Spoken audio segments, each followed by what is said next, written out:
Jesús, que camina desde Nazaret entre montañas medianamente altas, baja. De hecho, esas montañas alimentaban el río Jordán, y se encuentra con Juan el Bautista. El escenario es de los hombres y mujeres a los que Dios les ha revelado que hay un solo Dios verdadero, que no hay muchos dioses, ni un Dios para cada pueblo, que lucha por establecerse frente a los otros pueblos, sino un solo Dios verdadero que abraza a toda la humanidad. Esa era la gran verdad que predicaban los judíos, que ese Dios todopoderoso se había dignado escoger a ese pueblo, a esa cultura, a ellos que se consideraban una sola familia y se decían hermanos, para revelarse, para darse a conocer y para que el hombre, la humanidad, conociera cuál es la voluntad del Dios que los había creado. Esto era lo que los hombres de aquel tiempo sabían de Dios hasta ese momento. Y la gran y nueva noticia que se les presenta es que cuando ellos estaban esperando al enviado del Señor para que les cumpliera la plenitud de su designio, en cuanto que ellos habían perdido la amistad con Dios por el pecado que anidaba en la humanidad, que estaba presente en ellos, y además el pecado, la opresión y la injusticia, ellos querían el perdón de Dios a través de este enviado.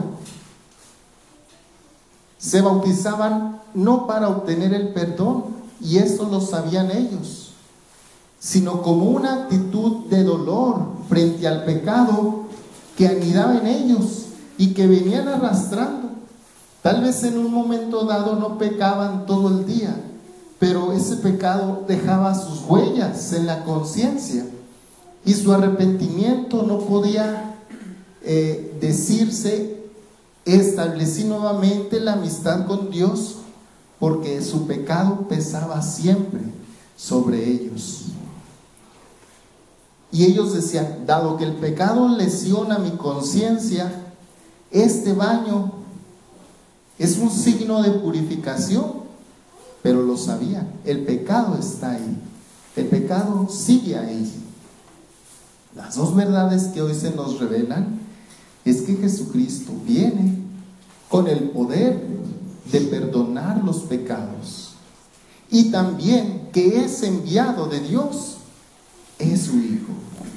Hasta ese momento no se imaginaban ellos que era el enviado de Dios, su propio Hijo. Pensaron un gran profeta, pensaron un rey capaz de conquistar y darles valor frente a los demás pueblos, de diversas formas milagrosas, sobrenaturales, a través de epidemias, o como lo hizo en la antigüedad, en Egipto. Pero no se imaginaban que el enviado de Dios sería su propio Hijo. No se imaginaban siquiera que tendría la condición de hombre, ni siquiera ello. Sabían que era un enviado por Dios, podría ser un ángel, y podrían ellos tener en su conciencia la visión de un ángel guerrero, que venciera la injusticia y a los que los oprimían.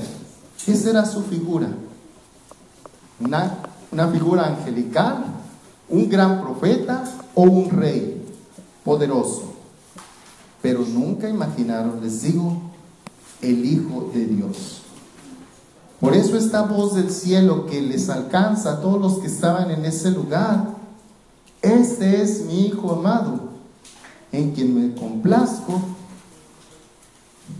es un factor importantísimo, determinante de la buena noticia que Jesucristo trae.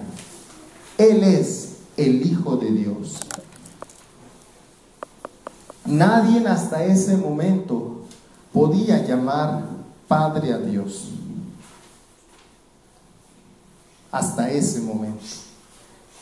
En realidad, nadie podría decirle Padre a Dios, porque Él era el Creador, el Todopoderoso, Yahvé, es el que es. No podría, sería llamémosle así, una palabra no muy usual, una desfachatez, decirle a Dios Padre. No podían. Tan fuera de lugar se oiría como si yo dijera a alguno de ustedes: oye papá, oye mamá, yo no soy tu papá, yo no soy tu mamá. Está fuera el término, es incorrecto. Y es, pues no eres, o que igual la inversa, tú no eres mi hijo, ¿sí? Tú no eres mi hijo y yo creí, ¿sí? En ese error de terminología, es el Padre, la voz del cielo, que dice: este es mi hijo. Y Jesús llama Padre a Dios.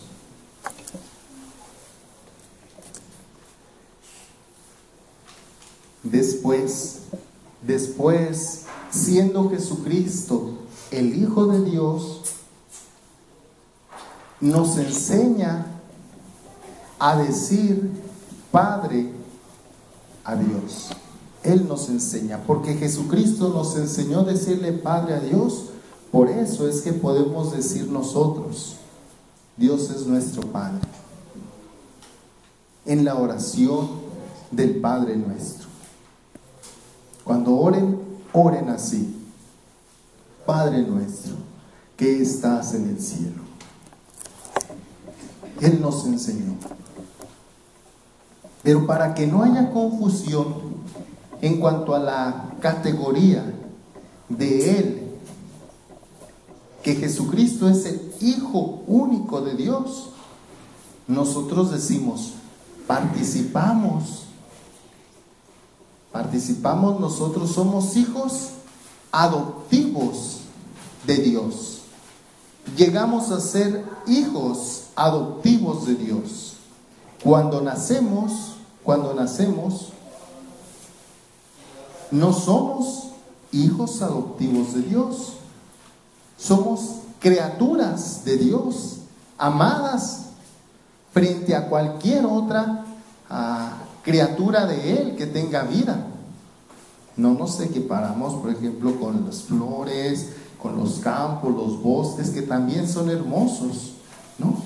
El hombre, al nacer, al existir, es imagen y semejanza de Dios y superior a todo lo creado que tiene vida. Supera a los animalitos, sí. Algunas personas dicen: vamos a bautizar al niño o a la niña para que ya se le salga el chamuquillo. Y esto, bueno, resulta simpático, pero no. El chamuquillo, el demonio, el poder del mal no está en la condición humana del hombre. No habita ahí. Sí. Es posible la posesión, pero no está jamás en los pequeños, porque son imagen y semejanza de Dios. El bautismo nos da un lugar todavía más alto más alto de la condición de ser criaturas a imagen y semejanza de Dios. Un perrito es criatura no hecho a imagen y semejanza de Dios. Nosotros sí. Y cuando somos bautizados, entonces podemos decirnos de filiación divina, o sea, una paternidad adoptiva. Dios nos recibe también como sus hijos, porque fue en el bautismo del Señor que es reconocido el Hijo, o proclamado o manifestado al mundo en ese momento. Este Hijo de Dios, Hijo del Todopoderoso, Hijo del que nada está fuera de su alcance, asume la condición divina, no angelical. Se hace como uno de nosotros y se va a bautizar, ¿sí? Pero se pone en la fila. Imaginemos, está Juan el Bautista bautizando y Jesús aparece ahí en la fila, yo también. Y dice Juan: ¿cómo? No, yo no puedo bautizarte a ti, ¿sí? No merezco ni siquiera desatar la correa de tus sandalias, ¿sí? Después dice: este es el Cordero de Dios que quita el pecado del mundo, ¿sí? Yo, Juan el Bautista, dice: recibo al que con una actitud arrepentida se presenta ante Dios, pero nada más se presenta como un signo de humildad. Jesús sí puede perdonar los pecados. Jesús está en la fila. Él no ha cometido pecado, ¿sí? Pero es hombre como nosotros. ¿Cuál es la enseñanza que eso nos da? Que Jesucristo, por ser Dios, no significa que no va a ser tentado como los hombres y mujeres a cometer pecado. ¿Sí? Jesús no había cometido pecado. Jesús resistió el pecado, la tentación, como nosotros, pero no pecó. El bautismo a nosotros nos da el perdón de los pecados. Jesucristo se hizo solidario con nosotros, ¿sí? Y diciendo: a mí también me alcanzan las tentaciones, dice Jesús. Me alcanzan, pero no cedo ante ellas. Y por eso se nos narra en el Evangelio, en otro de ellos, las tentaciones de Jesús. No en San Marcos, otro de los evangelistas. Jesús es tentado por el demonio y lo quiere engañar, y es tentado también por los fariseos, y es tentado en el momento de su juicio. O ándale, enójate, di algo, reclama, deja de predicar esas cosas y entonces obtienes el perdón. Y él dice: no, es que en función de la verdad, en función de la misión que me encomendó el Padre, no puedo callar, tengo que cumplir la voluntad de mi Padre. Mi reino no es de este mundo. Jesús, pues, esta es la enseñanza del día de hoy. Jesús será tentado como los hombres y mujeres a cometer pecado, pero nunca cederá, nunca cedió. Y en eso nosotros podemos sentirnos confortados, porque Jesús lucha por resistir el pecado. Lo invitan a juzgar a la mujer adúltera. Mira, ¿tú qué piensas? Dice, el que esté libre de pecado, que lance la primera piedra. Y en este caso, él podría haberle lanzado una piedra a esa mujer, porque él sí está libre de pecado, según las leyes y costumbres de aquel momento. Pero él rompe con esa ley y costumbre y dice, no, hay que perdonar. El hombre comete pecado, la mujer también comete pecado, y lo que se tiene que hacer en estos casos es perdonar. Perdonar, al final de cuentas. Y bueno, pues la otra gran verdad, poder llamar a Dios nuestro Padre. Y no olvidar que Dios en sí mismo es Padre, con la condición viril, pues, pero dado que en Dios, que supera nuestra condición humana, que es viril y femenil, Dios es Padre y Madre a la vez. Y algunos decían, es que debemos aprender en la iglesia que Dios es nuestro Padre y María nuestra Madre. Entonces, todavía esto es mejor. Dios, en su bondad, en su amor para con nosotros, es Padre y Madre a la vez, porque nosotros somos imagen y semejanza de Dios.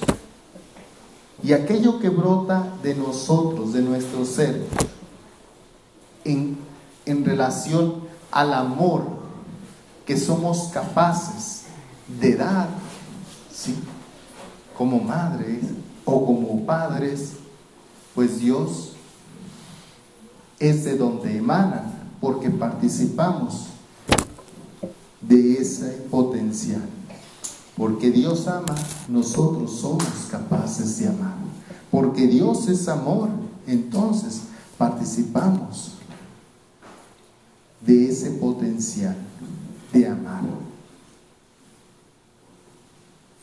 De ahí que cuando ponemos nuestras intenciones, las de nuestros seres queridos, en las manos de Dios, por sus pecados, ¿sí?, estamos solicitando a Jesús, a Dios, a la divinidad, a la Trinidad, ¿sí?, que tenga compasión de nosotros, porque nosotros también, más porque Él también, el Hijo de Dios, fue tentado. Y Dios tiene una comprensión de esta condición humana. Y no nos dice, ustedes son débiles, ¿sí?, ¿por qué se dejaron tentar? Por el contrario, en la oración del Padre Nuestro nos enseñó a decir, perdónanos como también nosotros perdonamos. Perdónanos como también nosotros perdonamos a los que nos ofenden. Y no nos dejes caer en tentación. Y Jesús sabe que a cada momento, cada día, es la constante de la humanidad, no caer en la tentación. Así como decimos, danos el pan de cada día, decimos también, no nos dejes caer en tentación. Porque Jesús asumió nuestra condición humana totalmente y pudo vencerla. Para vencer las tentaciones del demonio, se fue a orar. Estuvo en el desierto, en ayuno, penitencia, puso todas las condiciones necesarias para que la tentación no nos pueda vencer. El sacrificio, la oración principalmente. Esto de hecho es muy bonito, es muy hermoso lo que nos tocó reflexionar el día de hoy. Los invito, pongámonos de pie.